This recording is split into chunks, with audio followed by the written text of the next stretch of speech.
各位觀眾，我而家咧就身處喺個傳說中嘅東九龍 CBD。咁今日咧就邀請咗一位對觀塘好熟悉、做嘢超過30年嘅朋友阿的，咁同我哋講解一下觀塘嘅發展嘅。Hi Vanessa， 呢度以前咧就係舊機場嚟嘅，咁而家咧就係郵輪碼頭，同埋呢一區已經係大變天噶啦。咁樣嘅變化其實對觀塘係咪一件好事呢？以前嘅觀塘咧，俾人感覺咧就係污糟啦，同埋空氣差啦。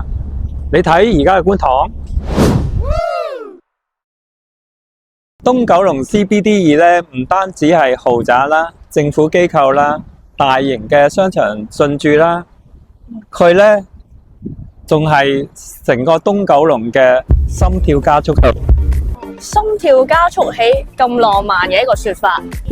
有啲人就會擔心咧，觀塘呢度咧就會變咗第二個中環，咁到時物價就飛漲，咁啲老街坊又點樣生存呢？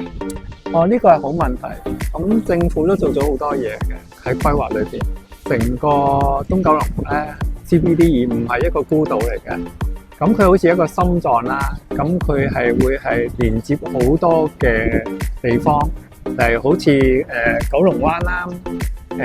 啟德啦，佢本身都有好多個交通配套去做咗連接嘅。政府嚟緊都會將個九龍中幹線咧起好嘅，咁啊會令到成個貫穿帶咧都係好完善啦。咁所以個物價方面咧，其實佢就唔會咁容易上升咯。以前嘅年青人咧，大部分都想去中環啦、金鐘嗰邊做嘢嘅，但係我而家身處呢個地方咧，已經係國際金融公司嘅啦。呢啲變化咧，正正就係令到就業機會增加咗20萬啦。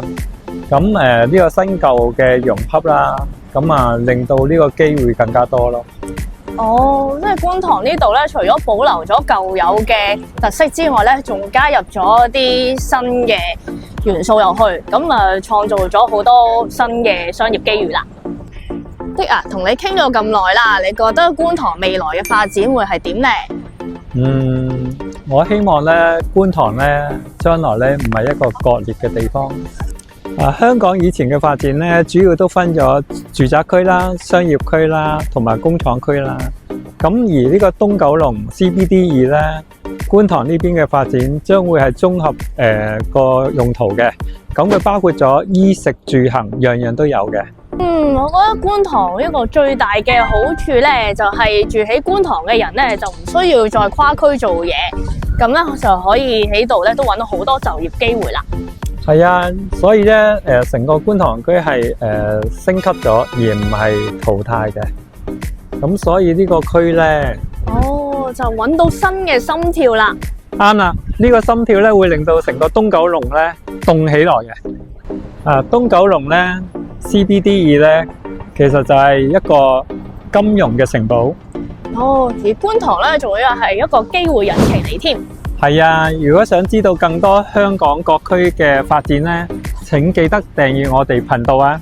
下次見，拜拜。咪住，我而家帶你去一間好出名嘅餐廳食嘢，趁佢而家未變網紅店，唔需要排隊，我哋而家去啦。